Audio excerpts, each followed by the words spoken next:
जिससे पता चलता है अल्लाह को ज़करिया अलैहिस्सलाम से कितनी मोहब्बत थी। या ज़करिया इन्ना नुबश्शिरुका बिग़ुलामिन इस्मुहु यहया लम नजअल लहू मिन क़ब्लु समिया। ज़करिया अलैहिस्सलाम बूढ़े, बीवी 5, सारी जिंदगी अल्लाह से दुआएं मांगते रहे, मेहराब में इबादत करते रहे हैं सारी जिंदगी, इतने महबूब पैगंबर।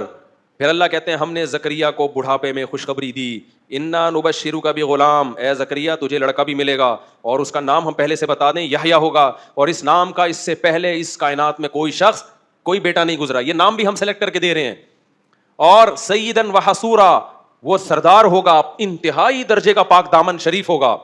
और या यहया खुदिल किताब बिकुव्वा, उसको नबूवत मिलेगी। कितने बड़े फजाइल ज़करिया अलैहिस्सलाम के कि उनको ऐसे बेटा मिल रहा है। मामूली थे क्या जिनको? फिर वो कह रहे हैं अल्लाह बुढ़ापे में मुझे कैसे बेटा मिलेगा, मेरी बीवी तो बांझ है भाई। अल्लाह जवाब में क्या कहते हैं, कद खलक़तुका मिन क़ब्लु, ए ज़करिया मैंने तुझे पानी से इंसान बना दिया, तो बुढ़ापे में तुझे औलाद नहीं दे सकता।